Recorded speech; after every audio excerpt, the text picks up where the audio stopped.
Welcome and thank you so much for coming to be with me today. I see so many familiar faces. I'm so happy to see you. Today, this talk is about fabric, and fabric particularly in the colonial period.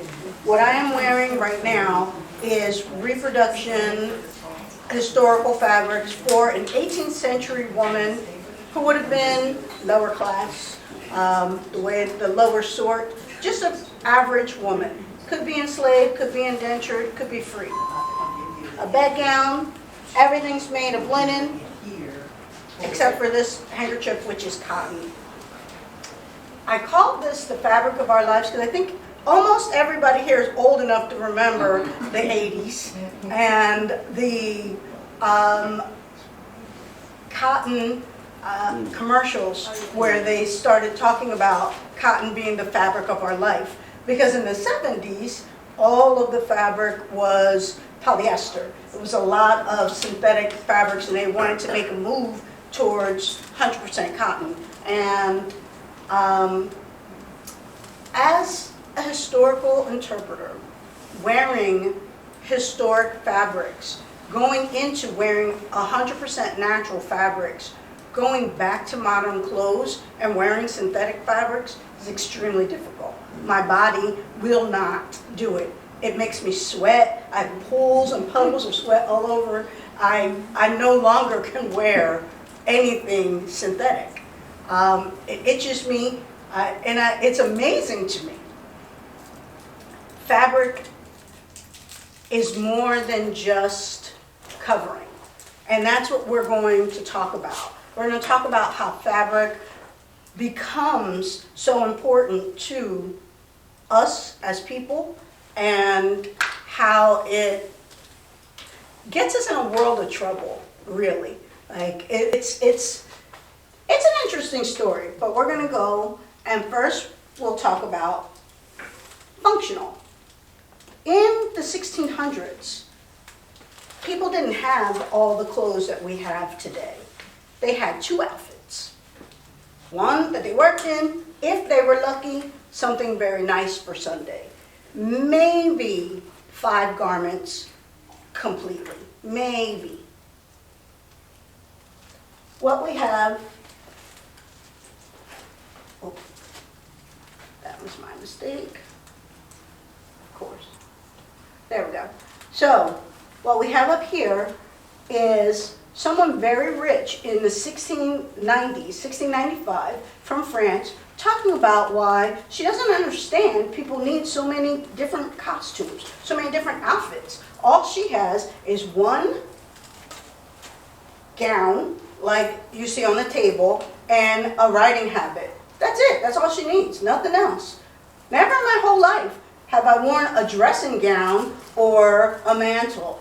And in my wardrobe, there's but one bedgown, which I get in and out of. What I am wearing is a bedgown.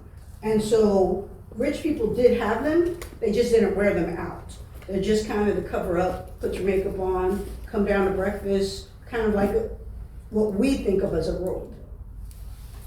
When they say robe, they actually mean a gown. But this is a bedgown. Now, think about that. What changes that we all, could you have just 2 outfits? Would you go to school every day with the same outfit? No. Do you ever see anybody doing that? One outfit every day? Even when we wear uniforms, we change. We have 4 or 5 uniforms. What do you think happened to change that? Why do we wear so many different clothes? It became easier to clean them. Fabric becomes part of the economy. Now, when everybody was where they were supposed to be, Native Americans here, British people, English people in England, Spanish people in Spain, where everybody's where they're supposed to be, this is what was going on. Everybody had 2 outfits. Then people decided, let's get in these boats and go see what's over there. And so they start going to different places. And the Spaniards go to what we think of as Mexico now. The British come here to what we think of the United States now. And the French are going to Canada. People are going all over the place. Some folks end up in Asia and they start seeing different things. They start seeing different fabrics, especially in Asia, where they have all these printed cottons and they have all these silks, and so they start saying, you know what? I bet we could probably make some money off this. We could probably make some money off this. Let's see how they do that. Fabric becomes important because it becomes part of the economy. We, the colonists here, the people who are living here, are made to be consumers. That's what they want us to do. They want us, so here they have hemp, they have the different things that they need, wool, to make fabric. And so the people here send all of that to England.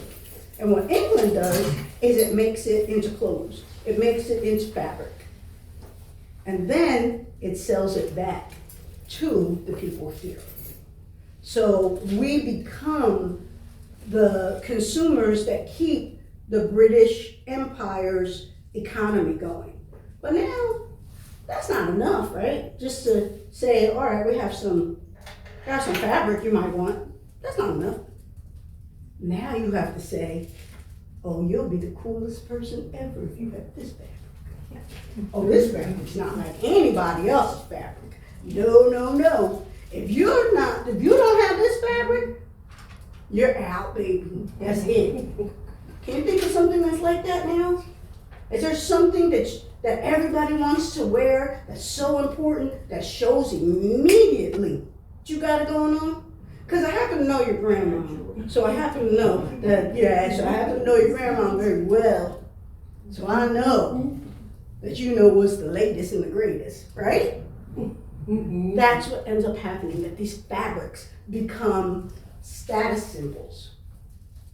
And everyone, no matter who you are in a society, you want to be seen. That's why you step out. You step out not just to see, but to be seen. And fabric starts to do that for people. So every generation laughs at the old fashions, but follows religiously the new. Oh, baby, I was always in the top of fashion in the 80s.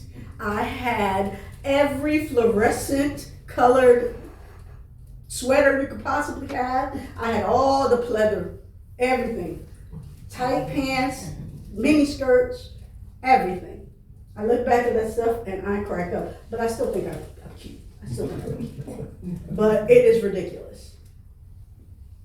This is where fashion really starts to drive the market because people want to be in style. So here we have some of the pictures of the day. These are actual fashion plates selling the fashions and paintings of the day. Now, this one is a fashion plate. So showing you gotta have this. You don't have this, you're nothing. This is what's happening. This is what the latest. This is what everybody. These are the Kardashians of the day. You gotta have this stuff.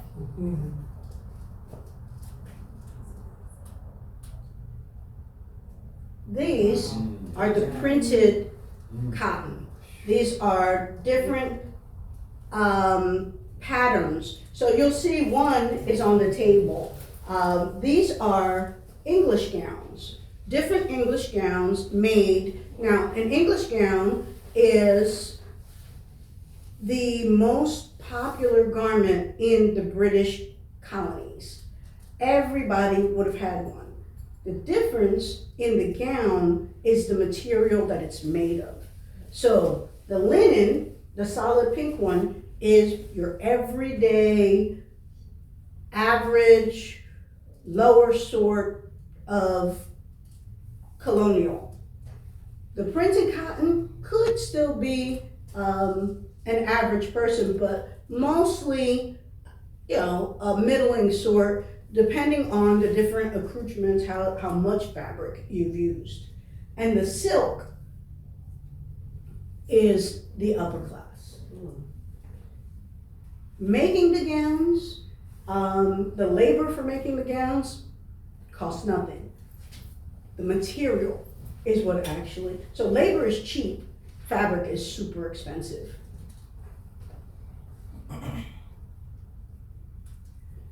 And that's where we get to status. That's how you know who is who.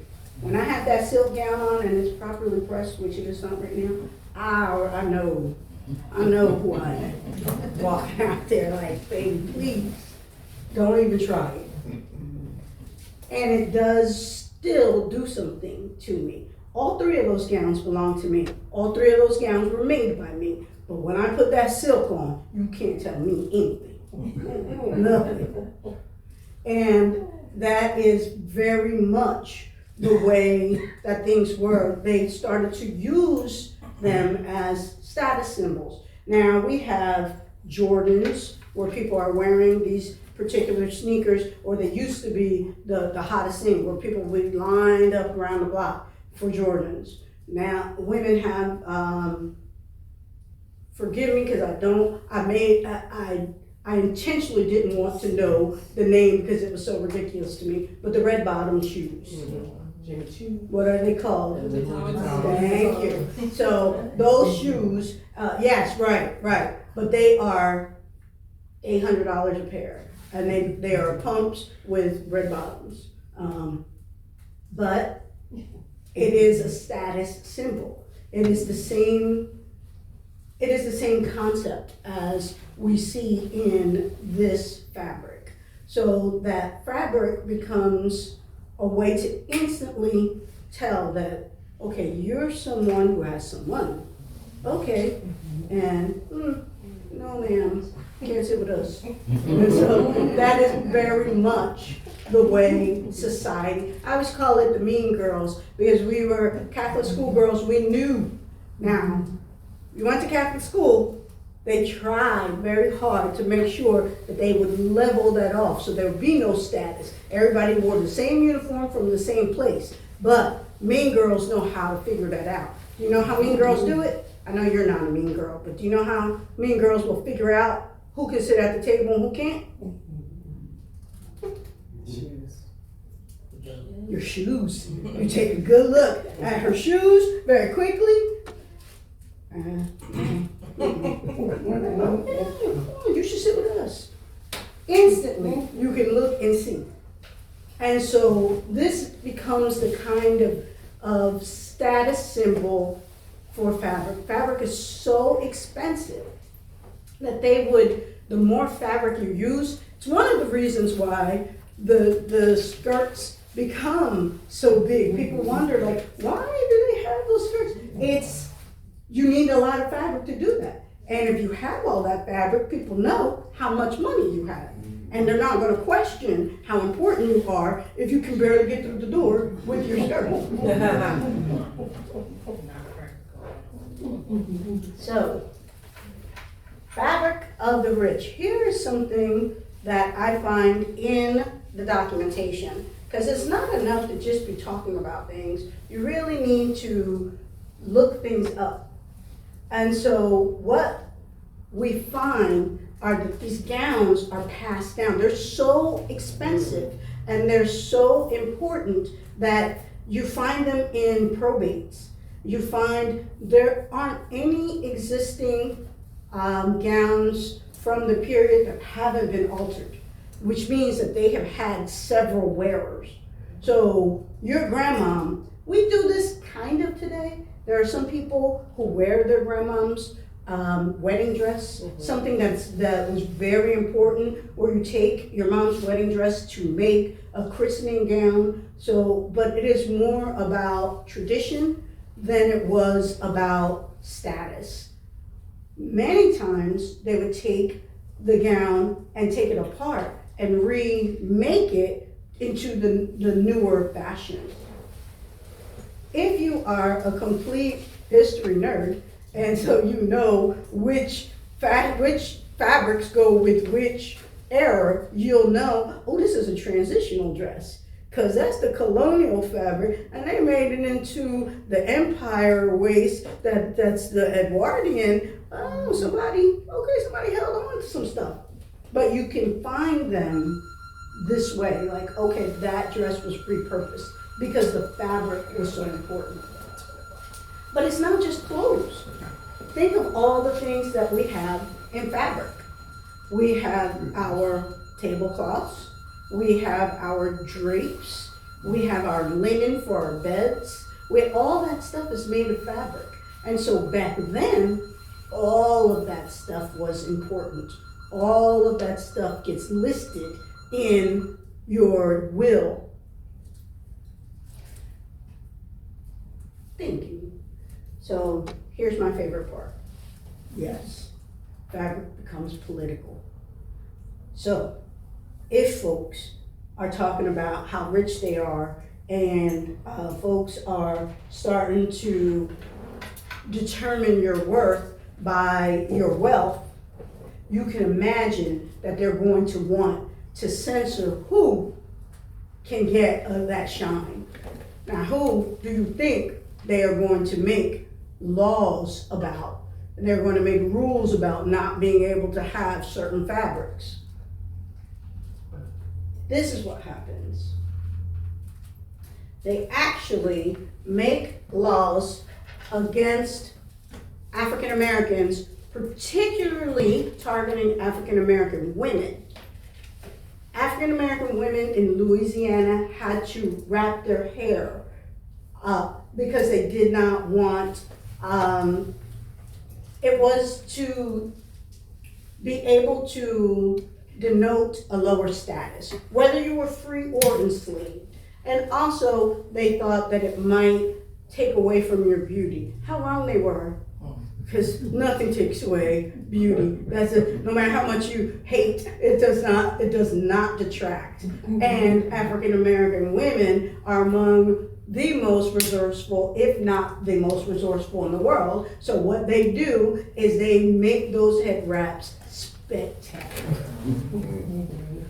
They start to do things with head wraps that defy the gods. And they start to use the materials, these printed cottons. So this that I'm wearing today is called a handkerchief. And it is cotton, and it's printed, and it is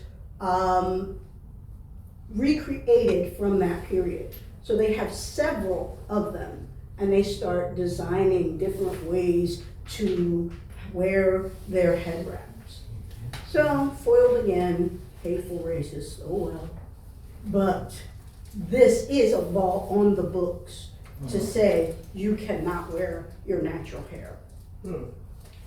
The others are slave code. Now this one, it actually says it is a law on the books, and what they do is they list the kinds of fabric that enslaved people can wear. Nothing finer than the Ottenberg linen, the checked linen, there's blue striped linen. So everybody here from Jersey? We're all Jersey folks. So if you're not from Jersey, there's a thing about the laws. Jersey folks just do what they want. They don't really. Not really. So if you're on 295 and you see that it's, is it 65? I don't even know. Because if you're not doing 80 or better, people are beeping at you. So, but the actual speed limit, 65 miles an hour. If you are doing 65 miles an hour because you're one of those rule followers, please do not get into the right lane. Please stay in the right lane. And those people are still going to be beeping at you at the right lane. So the point is, I know, Mom, but it's just true. We just don't want to be behind slow folks. But the thing is that this was a law on the books that hardly anyone followed because folks did what they wanted to do. And if you were an enslaver who was rich and wanted your enslaved person to mirror your status. You wanted that person to be able to show, I'm so rich that they look good. You were just going to do what you, and when they run away, the runaway ads specify the clothing that they were wearing. And very few of them say Ottenberg linen. You know, they were running away with all kinds of different colored fabrics, and so. But that is one. This that I am wearing comes from a picture painted from the British West Indies, and these fabrics. That's where I get this particular outfit from. So people were wearing all kinds of things, but there's still a law that says on the books in South Carolina, you could not wear particular fabrics because they did not want enslaved people to have too much status. And of course, the homespun movement in the Revolutionary times. So, we said in the beginning that we are the reason why England is getting so much money, right? We're buying all of the stuff. Now, seems like a bad deal because we're actually sending them all the stuff to make, and then we're gonna buy it back from them, but okay, that's just the way they had it set up. But now, folks are starting to say, you know, we're not gonna buy that stuff. We'll make it ourselves, and it'll be homespun, very much like the Made in America type movement. Like, we're not gonna buy those foreign cars, not me, but other folks are sticking to the American cars. But I digress. So they're doing this whole, we're only gonna buy from Americans, and it's homespun. So it's a whole political movement that the women of this country kind of spark, because they are making the fabrics, and they're actually the ones who buy the fabrics for their families. The men don't know, unless they're tailors, the men don't know how to make these things. And so the women are buying the clothes, making the clothes, and they start a whole movement. So fabric becomes political. So now we've had it functional. These folks just wearing clothes to make sure they don't freeze. We've had status, where all of a sudden, you know, it shows how much money you have. You just got fabric lying around. You got tons of fabric that you're dragging around in a dress. It's your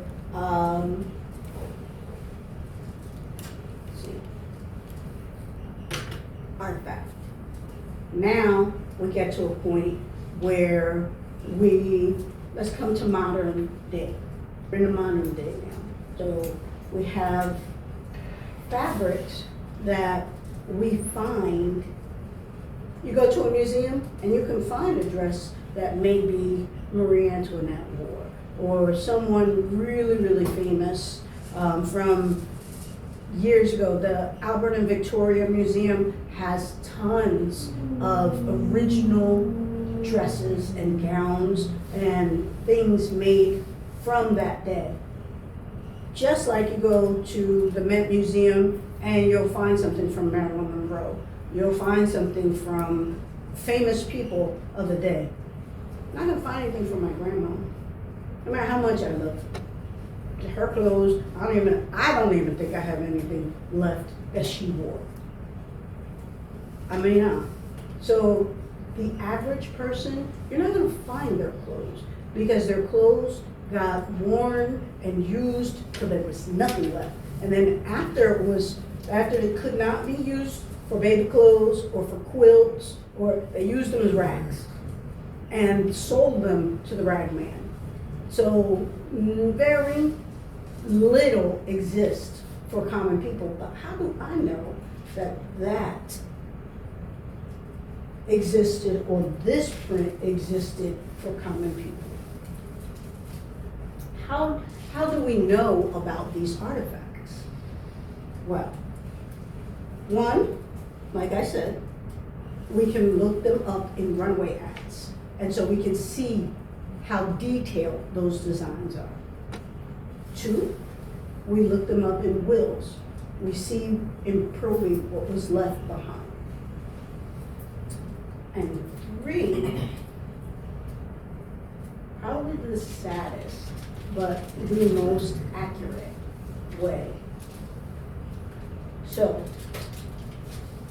the largest collection of everyday fabrics for everyday people in the colonial period comes from the Foundling Home.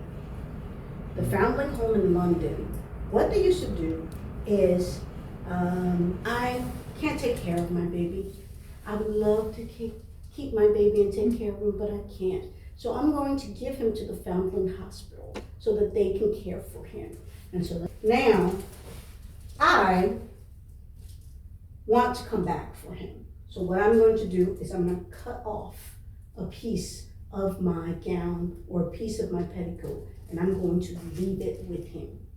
I'm going to tell you his name, I'm going to tell you what I can about him, and I'm going to leave that piece of scrap with him. That is what you're looking at. That is, this ribbon here says who that baby was, and so this silver ribbon desired to be reserved as the child's mark for distinction. And what they did was they collected these fabrics and they kept them, literally in case the mom came back to say, okay, I'm gonna take my baby back. Thousands of children were dropped off. Only about 160 something were ever returned. But this is how we have the fabrics. So after years and years and years, the Foundling now Museum has archives of all the fabrics that were left behind with those babies. And what they did was recreate them for folks like us so that we could see them. It is painful to think about, it is, but it is also beautiful, to me anyway, to see how this fabric is more than just a dress. It's more than just fabric. It tells an entire story.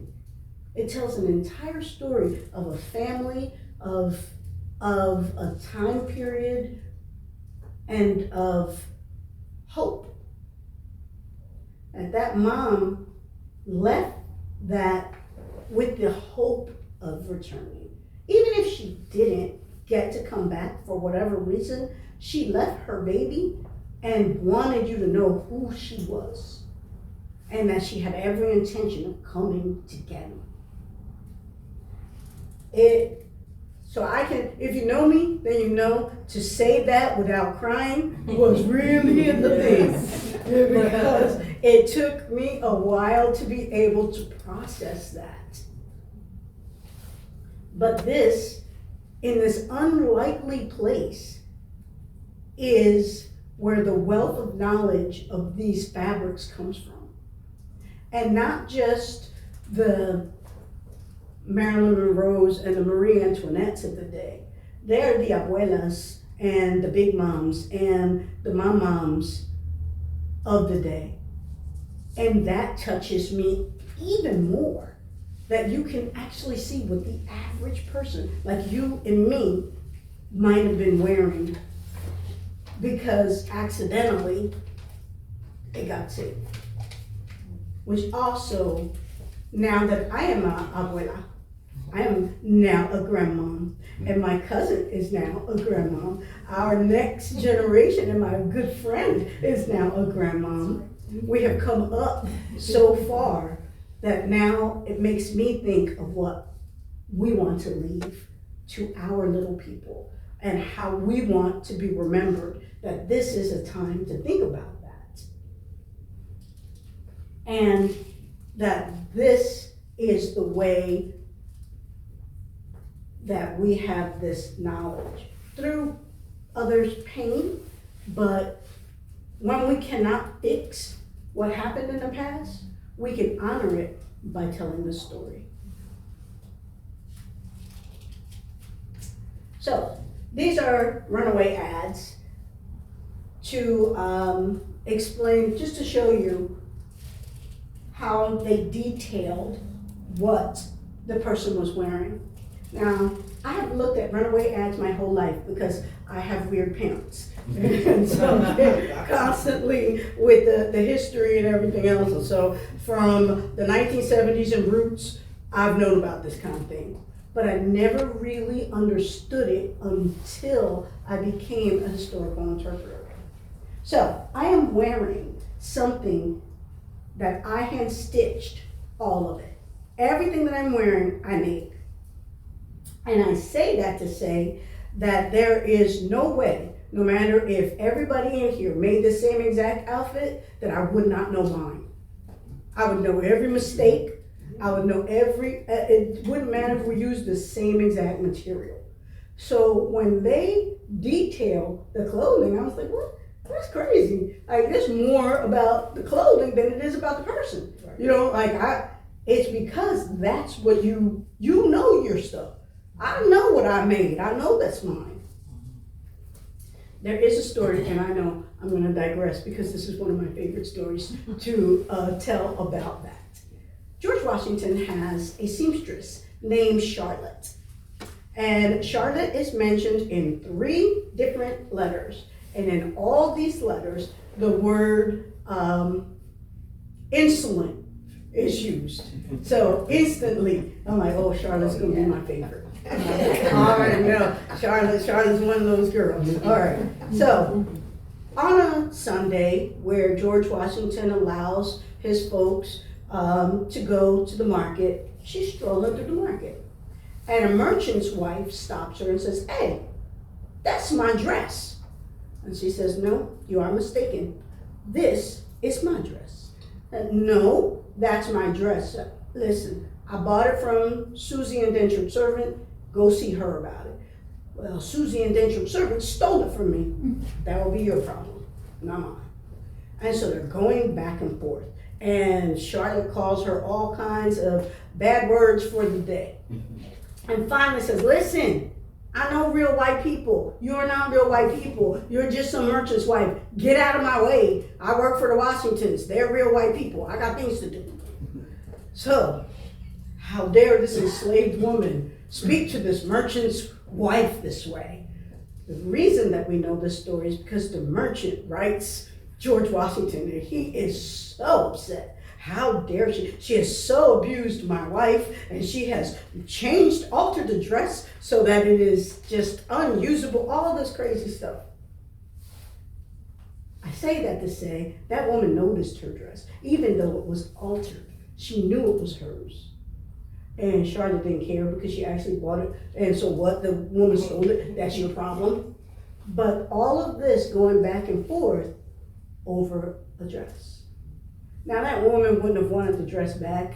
She just, whatever her issue was, she stopped another person on the street recognizing what was hers. Charlotte doesn't get in any trouble for it, really, because Charlotte continues on with her antics and cussing people out. And so it's just one of the things that I really love about her. But it is my story to give true example of how personal clothing was back then. That to be stitched by hand yourself, I mean, my mother, and we're being recorded, but my gown here, my mother tends to clean up after me. I don't know why. And she made a mistake and it starts to unravel and you'll see it. And I literally melted down. It takes me forever to stitch that. Why do you care if it's on the floor? My mom is a neat freak. And I'm sorry, Mommy. I know. I need to do better. But it's those things you recognize immediately when someone has had their hands on what you have taken 6 months, mommy, 6 months to stitch. It's a lot. So, I have been talking a lot, and usually I get to the point because I will go. And so I want to take a quick temperature of the room. Everybody okay? And if anyone has any questions at this time before I move on, any comments that you'd like to make? No? Oh, go ahead, Liz. In Fiddler on the Roof, I distinctly remember that the couple who were getting married were given a complete set of bed linens. The feather bed, the mattresses, everything, which talks about what you've been talking about. The fabric was very valuable, and that was considered an amazing gift to this bridal couple. Much like today, a couple would receive china. Like, that's one of the bigger wedding gifts but linen and fabric for your bed, that's certainly like middle class kind of stuff. That's certainly, but yes, they would try to give every new couple starting off, that's what you start off with. The house, he could build, there's wood everywhere. The fabric for not so much. And that is for families of a certain class. That not every, and that is also why it gets passed down. It's in the wills. Almost always the bedding is in a will. If there's a will, somebody got left bedding and things like that. And that is very much women's work. Men did not know how to deal with that sort of, how to wash the fabric, how to make the shirts. That's definitely what the women of the household did. And they were very careful in taking care of that fabric. The laundress, every now and then you might get a laundress who, it's just like a restaurant. You go someplace and the food is really delicious. You go someplace, people cut corners. Well, the laundress was very much like that. And so if you were a good laundress, you were going to actually make enough money to live. Yeah. So your the hand spun revolution, that would be mostly cotton and linen or flax. Oh, yes. Yeah. Yes. Silk comes from Asia. And even these printed cottons come from Asia. And so a lot of, when we're doing homespun, we're doing wool and cotton and linen, but it's solid colors. So do you come across, you mentioned, I would think, a lot of spinning and the weaving together? That does come, that's what the homespun Right. is, that they're turning the wool into the thread and the yarn, and then they are actually making the actual fabric, weaving it. That one of the things about historical interpreting and using historic fabrics is that we don't weave it. The modern day weave isn't the same. And so we also, that we make the fabric cuts much larger than they were. So yeah, this one is not, I'm not wearing the right one, but when you, like this that I'm wearing wouldn't have been able to be made with the historic fabric because this cut is too long. They would actually have an extra piece here. It's all kinds of weird things that we have to do for historical interpreting that we wouldn't have to do if we were just, because of the way fabric is cut. We have to add these extra crazy gores and everything because that's the way they had to cut it You wouldn't back want to then. waste any of that. I mean, you've woven this fabric, you don't want to waste, so it has to be put into other places to get the shape of the garment, I'm assuming. Say it again? You've woven your fabric, you got a big flat piece, you're gonna make a shirt. You wouldn't want to, you bring it in for the sleeves, or maybe make a sleeve separate woven piece. So the interesting thing about shirts and shifts and things is that they're all just triangles. I mean, just squares. Like your sleeve would be just a smaller square, and then every now and then they have those triangles that to add to the fabric because of the way that it's cut. But it's super annoying when you're just like, this fabric, I have modern fabric, I don't have to do this anymore. But if you want, like, I'm being caught out here with the wrong stuff today, but it's okay. But yeah, it's one of the challenges of trying. So that's why we don't say it's historically accurate, because it's as close as you can get using modern materials, because fabric does cost a lot still, and people aren't going to just keep wasting it, because unless you're me and you're just like, well, I do want it to be authentic. So how much weaving and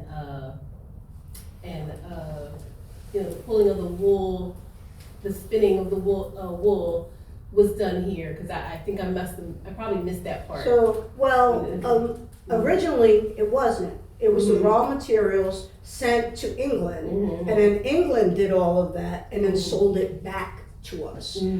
Homespun is just that, where they decide we're going to spin it here ourselves. Okay. And that so they began making the spindles, or did they have them shipped over to spin? No, they start making everything here, because they don't want even to the spinning depend. machines and things, they created them here. All of that. And when some people do it, it's not even like a whole machine. It's just a little, Spindle. But that is a movement that starts around the Revolutionary War time, so that they are not as dependent on the British for materials. Now, George Washington, he continues for a very long time, because, I mean, it's the best. You want the best. Like, what? So it takes a minute for the movement to get off the ground, because, of course, England, I mean, today, people still think that the British are, well, people here still think that the British are the ultimate. And so it takes a while before people will actually do that. Anything else? I have a question for you. Sure. It's my understanding, and I may be wrong, but that there was a boycott against the British textiles, where at first it was illegal for the colonists to make their own fabrics, that they needed to get them from Britain. And sometime within this whole period, Britain also would fine anyone who brought Indian goods in that had different prints to them, because they wanted to hold the monopoly on fabrics, which is why then we went to homespun. But that was all part of the boycotting movement. Part of what the Revolutionary Era is about, the unfairness of the mercantilist policies. And those policies do dictate that you cannot make your own. You have to buy from us. That is what the colonies are set up for. And that's what drives the British economy, and why people start to think, hey, this is unfair. We don't want to do this. Along with all the rest of the taxes and things, it becomes a woman's movement to the taxation. It's aligned with it, and that's what they're fighting, the unfairness. But it goes along with everything in the revolution. Homespun is an act of rebellion. Yes. Yes. It's a movement where they're saying, we are not going to follow your rules. We're going to do this. And it's just a part of boycotting tea, boycotting, such that folks boycott. Like, that's what I'm saying, is that the upper classes, it's easy for the lower classes to boycott. Because come on now, you really weren't getting anything that expensive from Britain anyway. But George Washington is continuing during parts of the revolution to get his boots and everything from England. But it is a call to boycott, and it is a movement. It's not just, it's specifically to answer what's happening with England. Answer your question? Yeah, I was just looking for clarity, but thank you. And I know that's also with the shoes, where the shoes here were boycotted. So it wasn't just needing cobblers here, it was needing shoemakers, because cobblers repair everything. shoes. But this is about fabric. Right. That's all we're talking. But I didn't want to go too far into, but yes, they are boycotting everything they can boycott from Britain as much as they can. And fabric is one of those things, and the homespun movement is their answer to boycotting the fabric. But the fabric comes from everywhere. Just like you get the lace from Ireland, and you still don't get finer lace than what you can find in Ireland. And so all of the British Isles, all those things, they're actually saying no to those things, and they start to look a little plain. Like, oh girl, what happened to you? But they're trying to embrace it. Like, yeah, we didn't want that nice stuff anyway. We'd rather this. Because all of the stuff that comes from India, all of that is under British control. So that is my presentation for you.